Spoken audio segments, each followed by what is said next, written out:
Marshallian demand function. Derive the Marshallian demand function corresponding to the following utility function. Now, this person, the utility function, the budget constraint, same thing. The good is called good 1. Okay? So derive the Marshallian demand function. That means in simple English, find 1.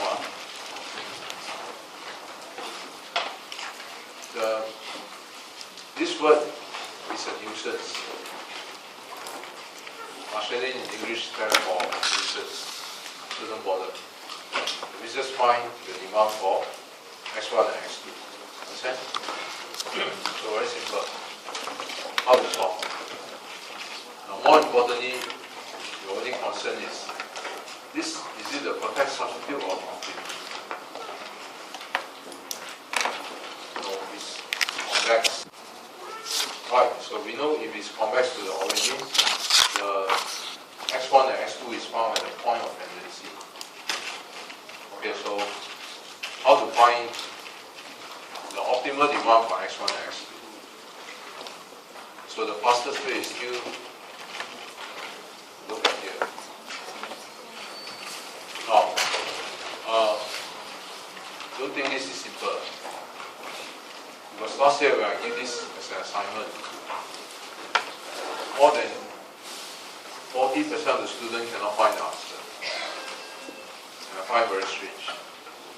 Then I find out why. You cannot solve the math. Right. So when you read the answer, it's very simple, but when you go back and do, okay, now I teach you now, you go back and solve. You solve yourself, you cannot get the answer.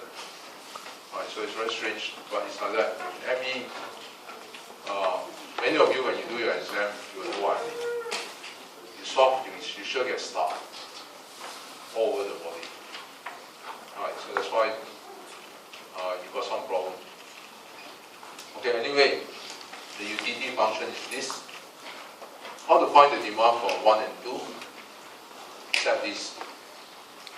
Because we know, since the utility function is the curve, so the demand for x1 and x2 is always found at the point of tangency, right? That means in mathematics, you write this out. Now, which means to solve the demand for x1 and x2, we just solve this. This is the point of tangency. Now, so to find mu1 is the utility from group 1. So if you du over dx1, what do you get? Now, if you du over dx1, this becomes 1. This becomes minus x1. Agree? That's all. Because 2x1 divided by 2 is all x1.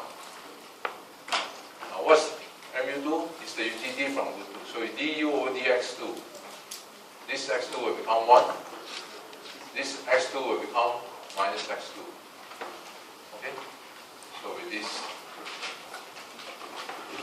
we have mu1 and mu2. So all we have to do now is to put in mu1 and mu2 into this equation. So that's the tangent point. So mu1 is this here. mu2 is this here. So this is our equation 1. Understand?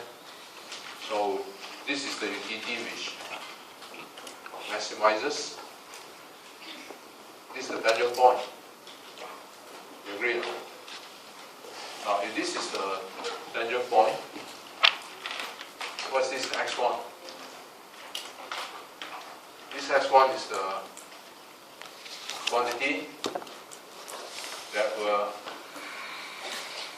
This is the x1 at the point of tangent. Solve for this x1, you get this. Okay? So therefore x1 is equal to this.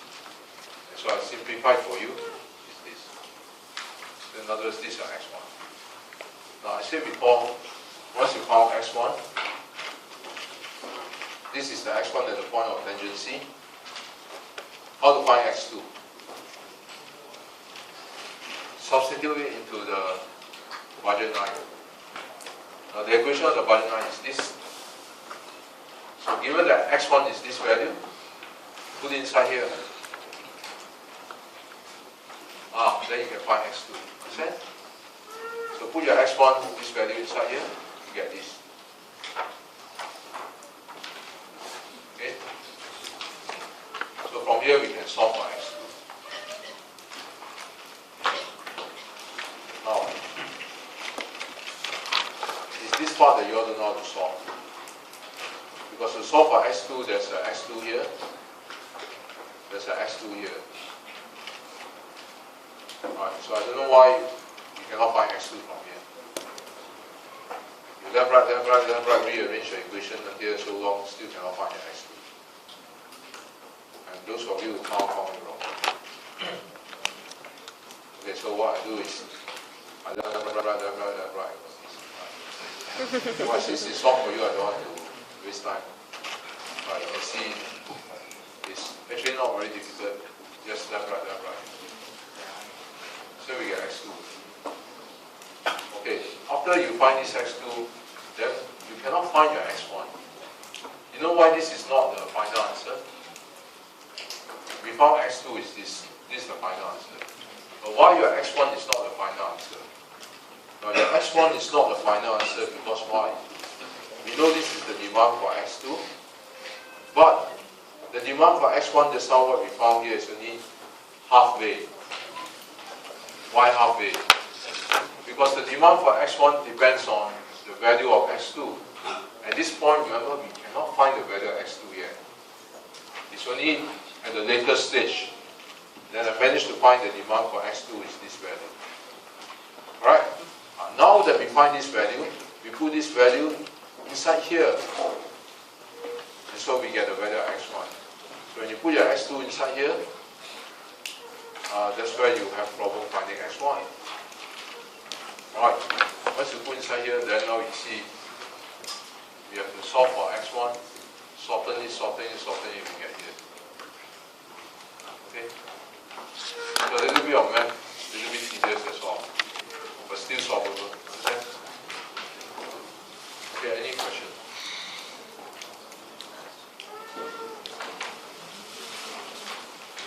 But if you know symmetry, I can teach you to solve even faster. But that's not confused. Any question on this? Okay, so most importantly, you know the solution technique. But sometimes